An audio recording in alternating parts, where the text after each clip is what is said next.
اللهم ارنا الحق حقا وارزقنا اتباعه وارنا الباطل باطلا وارزقنا اجتنابه۔ ہمارا جو کورس کا موضوع ہے وہ کرسچن چرچ کی مختصر تاریخ ہے۔ کل ہم نے بتایا تھا کہ مسیحیت کے اندر چرچ یا کلیسیا کسی خاص مذہبی مجمع یا کسی خاص نقطہ نظر کو ماننے والے ایک ایمانداروں کی جماعت کو کہا جاتا ہے۔ اچھا، یہ کلیسیا کا جو لفظ ہے یہ یونانی سے ماخوذ ہے، جس کا اطلاق باضابطہ طور پہ کسی خاص مذہبی مقصد کے لیے جمع ہونے والے شہریوں کے ہجوم پر ہوا کرتا تھا۔ اچھا، اب جو اولڈ ٹیسٹامنٹ کا جو یونانی ترجمہ ہے جس کو سیپٹوجینٹ کہا جاتا ہے، اس میں یہ اکلیسیا لفظ ہے، یہ بیسیکلی جو گریک ورڈ ہے وہ اکلیسیا ہے۔ تو اکلیسیا کی اصطلاح کو عام یہودی مجموعوں، وہ یہودی جو عبادت کے لیے یا تورات سننے کے لیے کسی مقامات پہ جمع ہوتے تھے، تو اس یہودی مجمع کو اکلیسیا کہا جاتا تھا۔ اور جو ہے عیسیٰ علیہ السلام کے بھی اولین پیروکار سارے یہودی تھے، اور وہ باقاعدگی سے ہیکل بھی جاتے تھے، دوسرے عبادت خانوں میں بھی جاتے تھے، تو لہٰذا ان کے اجتماع کو بھی دیگر یہودی اجتماعات کی طرح اکلیسیا کہا جاتا تھا۔ تو یہ باقاعدہ سے کوئی خاص گروہ یا یہ فرقہ تو تھا، لیکن اس کو خاص مذہب کے پیروکار اس وقت نہیں سمجھا جاتا تھا، بلکہ سارے کے سارے یہودی تھے۔ اور عیسیٰ علیہ السلام کی زندگی کے دوران اور ان کے بعد بھی مسیحی کلیسیا یا کرسچن چرچ کا کوئی باقاعدہ وجود نہیں تھا، بلکہ مسیحیت جب یہودیت سے جدا ہو گئی تو اس کے بعد یہ اکلیسیا کی جو گریک ٹرم تھی اس کو مسیحیت کے ساتھ خاص ہو گئی، اور پھر یہ آہستہ آہستہ مسیحیت کی مذہبی اصطلاح بن گئی، اور یہودیت اور جس طرح عیسائیت یہودیت سے کٹ گئی تو اس طرح اکلیسیا کا لفظ بھی یہودیت سے کٹ کے مسیحی مجمع کے لیے بولا جانے لگا۔ اچھا، تو پھر بعد میں جو ہے یعنی اس سے ہمیں پتہ چلتا ہے سارے انسائکلوپیڈیا برٹانیکا کے مطابق یہ ساری کی ساری میں نے آپ کے سامنے یہ کلیسیا کی تعریف رکھی ہے۔ اچھا، اب اس سے ہمیں پتہ پڑتا ہے کہ پہلی صدی عیسوی کے اندر باقاعدہ سے کوئی منظم کلیسیا ایک منظم ادارہ نہیں تھا، بلکہ یہ بہت بعد میں یہ بنا ہے۔ اور جو کیتھولک چرچ یا جو عیسائیوں کا جو کیتھولک کلیسیا ہے جو اپنے آپ کو مدر چرچ کہتا ہے اور اپنے تانے بانے جو ہے حضرت عیسیٰ علیہ السلام تک سے جوڑتا ہے، تو اس کا وجود حضرت عیسیٰ علیہ السلام کے زمانے میں نہیں تھا، بلکہ یہ چرچ بہت بعد میں وجود میں آیا۔ تو اچھا، ہم ابھی یہ جو چرچ ہسٹری ہم جو دیکھ رہے ہیں اس کو ہم مطلقاً دیکھ رہے ہیں، ہم اس کو کیتھولک چرچ کے یا فرقہ بندی تناظر میں ہم اس کا جائزہ نہیں لے رہے ابھی۔ تو اگر ہم اس تناظر میں دیکھیں گے تو پھر بات اور زیادہ وسیع ہو جائے گی۔ اچھا، اب یہ مقدس پطرس جو تھے یہ حضرت عیسیٰ علیہ السلام کے خاص شاگرد تھے، ان کو اعظم الحواریین بھی کہا جاتا ہے، اور عیسیٰ علیہ السلام نے اپنی زندگی میں ہی اپنی نیابت ان کے حوالے کر دی تھی۔ اور حضرت عیسیٰ علیہ السلام نے اس کو فرمایا تھا کہ تو پطرس ہے اور میں تجھ پر اپنی کلیسیا بناؤں گا، اور عالم ارواح کے دروازے اس پر غالب نہ آئیں گے۔ تو جب عیسیٰ علیہ السلام نے اس کلیسیا کا اعلان کیا تھا تو وہ یقیناً کوئی نئے مذہب یا نئی دین کی انہوں نے ابتدا یا شروعات نہیں کی تھی، بلکہ انہوں نے اپنی تعلیمات جب انہوں نے دینا شروع کی تو اس کے پہلے دن ہی انہوں نے یہ اعلان کر دیا تھا کہ وہ کوئی نئی شریعت یا تعلیم لے کے نہیں آئے، بلکہ ان کی تعلیم کی بنیاد تورات ہی ہے۔ اپنے پہاڑی باب میں جو متی کی انجیل کے 5ویں باب میں ہے وہ فرماتے ہیں کہ میں نبیوں کی کتابوں کو اور تورات کو منسوخ کرنے نہیں آیا، بلکہ میں ان کو پورا کرنے آیا ہوں، اور زمین آسمان ٹل جائیں گے لیکن تورات سے ایک توشہ بھی نہیں ٹلے گا، اور جو کچھ تورات کے چھوٹے سے چھوٹے حکم کو توڑے گا اور آدمیوں کو سکھائے گا وہ خدا کی بادشاہت میں سب سے چھوٹا ہوگا، لیکن جو تورات کے حکموں پہ عمل کرے گا اس کی تعلیم دے گا وہ آسمان کی بادشاہت میں سب سے بڑا کہلائے گا۔ اچھا، تو پھر عیسیٰ علیہ السلام آگے بھی لوگوں کو شریعت پہ عمل کرنے کی تعلیم دیتے رہے تھے، اور ان کے جتنے بھی ابتدائی پیروکار تھے وہ سارے کے سارے یہودی شریعت کے اوپر عمل پیرا تھے۔ تو کیتھولک چرچ جو ہے اس کی تعلیمات علیہ السلام کی تعلیمات کے بالکل اگینسٹ ہے، کیونکہ جو کیتھولک سمیت جتنے بھی دیگر عیسائی ہیں وہ سارے کے سارے شریعت کو نہیں مانتے، اور وہ کہتے ہیں کہ یسوع مسیح کے آنے کے بعد شریعت جو ہے وہ ختم ہو گئی ہے۔ اچھا، اب لیکن بائبل کے مطابق عیسیٰ علیہ السلام کو اس طرح سے پریزنٹ کیا جاتا ہے کہ عیسیٰ علیہ السلام نے خود مسیحی کلیسیا کی یا کرسچن چرچ کی بنیاد رکھی، اور اس کا پہلا بشپ سینٹ پیٹر کو مقرر کیا تھا۔ لیکن مسئلہ یہ ہے کہ جب ہم اعمال کی کتاب کو دیکھتے ہیں تو وہاں پہ جو عیسیٰ علیہ السلام کے شاگرد تھے وہ سوسائٹی کے اندر اس طریقے سے پریچنگ کر رہے تھے کہ جیسے کوئی چرچ کا وجود ہی نہیں ہے، بلکہ سارے سارے جیوش سوسائٹی سے اور مذہب سے جڑے ہوئے تھے نا۔ اور پھر یہ بات ہم نے کل بھی ڈسکس کی تھی کہ عیسیٰ علیہ السلام جو تھے وہ کسی چرچ کے باقاعدہ فاؤنڈر نہیں تھے، بلکہ ان کا جو المسیح ہونے کا دعویٰ کرنا تھا وہ یہودی اصطلاح میں بادشاہ ہونے یا حکومت کا جو ہے ادعا کرنا تھا، ہے نا۔ تو انجیل کے اندر جتنے بھی لوگ حضرت پطرس سمیت جو عیسیٰ علیہ السلام کو اگر مسیح کہتے ہیں تو در حقیقت وہ عیسیٰ علیہ السلام کو بادشاہ کہہ رہے تھے۔ تو لہٰذا عیسیٰ علیہ السلام کی جو تحریک تھی وہ ایک سیاسی تحریک تھی۔ سیاسی کا لفظ اس کے لیے میرے خیال میں مناسب نہیں ہوگا کیونکہ سیاست کچھ اور ہی ہے، لیکن ہم اس کو کہہ دیں کہ ایک مذہبی ریفارم کی تحریک تھی جس کا مقصد جو تھا وہ زمین کے اوپر ایک آسمان کی بادشاہت کو قائم کرنا تھا، اللہ کے احکامات کو نافذ کرنا تھا، ہے نا۔ جبکہ جو رومن کیتھولک چرچ ہے وہ اس قسم کے کوئی تھاٹ اور ایسے کوئی آئیڈیالوجی نہیں رکھتا، بلکہ وہ عیسیٰ علیہ السلام کو ایک پرامن بادشاہ اور پرامن شخص کے طور پہ پیش کرتا ہے جس کے کوئی بھی سیاسی یا بادشاہت کے جو ہے کوئی مقاصد نہیں تھے۔ اچھا، اب جب حضرت عیسیٰ علیہ السلام نے جب پریچنگ کرنا شروع کی تھی تو انہوں نے اپنے 12 شاگردوں کا انتخاب کیا تھا۔ جو بنی اسرائیل کے بھی 12 قبیلے تھے تو اسی مناسبت سے انہوں نے اپنے 12 شاگردوں کا انتخاب کیا۔ تو یہ جتنے بھی سارے شاگردوں کو انہوں نے چنا یہ سارے کے سارے یہودی معاشرے کا ہی حصہ تھے،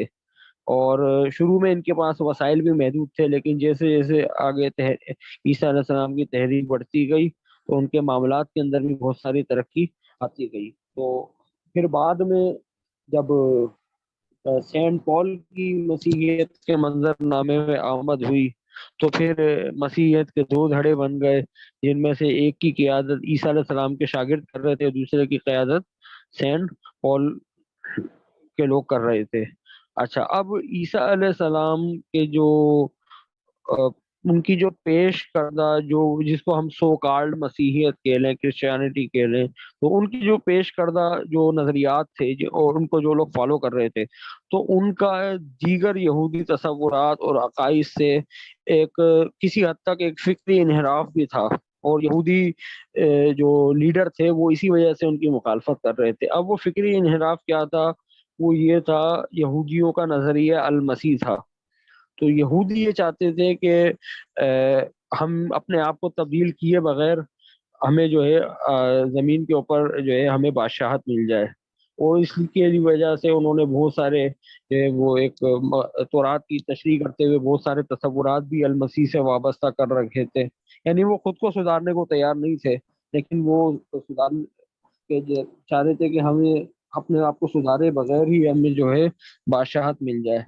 تو عیسیٰ علیہ السلام نے جب ان کو اصلاح کی توجہ دلائی تو وہ ان کے دشمن بن گئے۔ تو اسی وجہ سے انہوں نے عیسیٰ علیہ السلام کو بحیثیت المسیح تسلیم نہیں کیا، بلکہ جنہوں نے عیسیٰ علیہ السلام کو المسیح تسلیم کیا تو انہوں نے ہر اس شخص کو منکر اور بدعتی فتویٰ لگا کے یہودیت سے خارج کر دیا، ہے نا۔ لیکن اس شدید یہودی مخالفت کے باوجود بھی جو اس وقت پہلی صدی عیسوی کی جو مسیحیت تھی یا جو کرسچینٹی تھی وہ یہودیت کا ہی ایک بدعتی گروہ یا فرقہ تھی، جس کا دیگر یہودیوں سے صرف اتنا اختلاف تھا کہ دیگر یہودی عیسیٰ علیہ السلام کو بحیثیت المسیح رد کرتے تھے، جبکہ حضرت عیسیٰ علیہ السلام کے جو پیروکار تھے وہ ان کو المسیح کے طور پہ قبول کرتے تھے۔ اچھا اگلی سلائڈ پر آ جائیے جی۔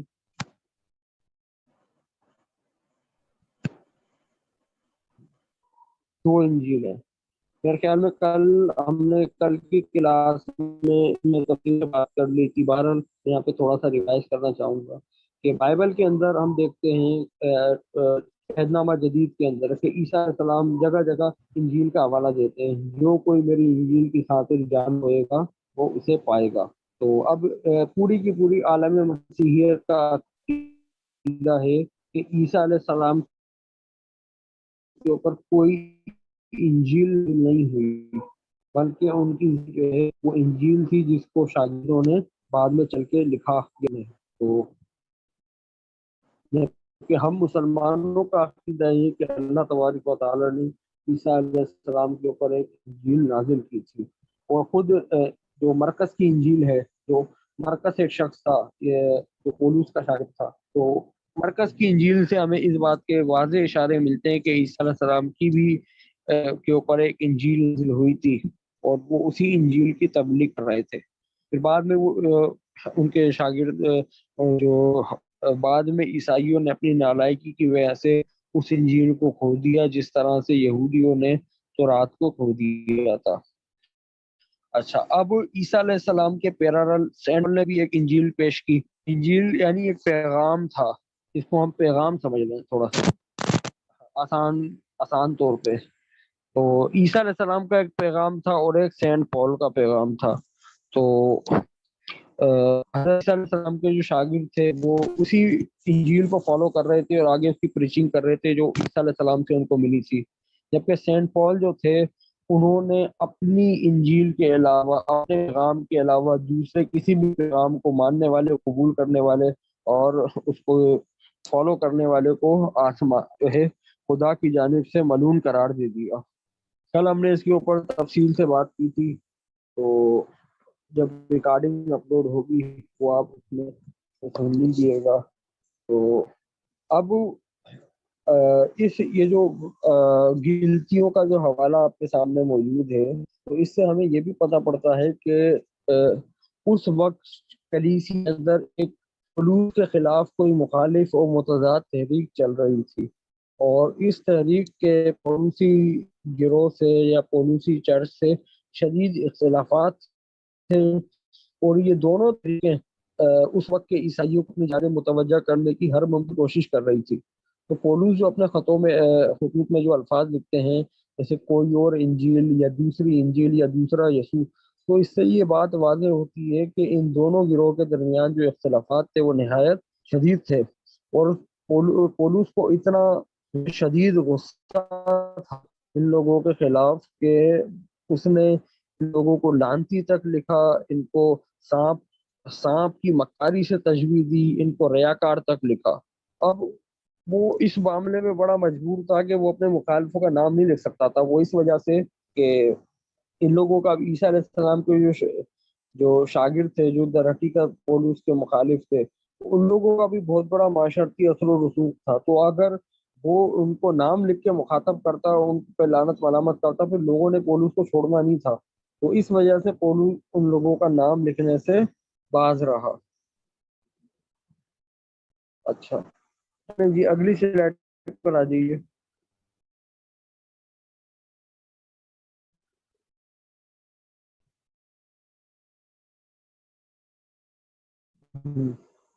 مربع مغربی کلیسیا، contemporary western church and other churches. اب یہ جو آج کا جو ویسٹرن کلیسیا ہے یا جو ویسٹرن چرچ ہے یا جس کو ہم کیتھولک چرچ کہتے ہیں، تو اس کی جو بنیاد ہے وہ عیسیٰ علیہ السلام کے شاگردوں کے بجائے سینٹ پال نے رکھی تھی۔ اور کل ہم نے یہ بات بھی ڈسکس کی تھی کہ یروشلم کے اندر حضرت عیسیٰ علیہ السلام کے جو ساتھی تھے اور ان کے جو شاگرد تھے، انہوں نے یروشلم چرچ قائم کر رکھا تھا، اور سینٹ پال جو تھا وہ اس چرچ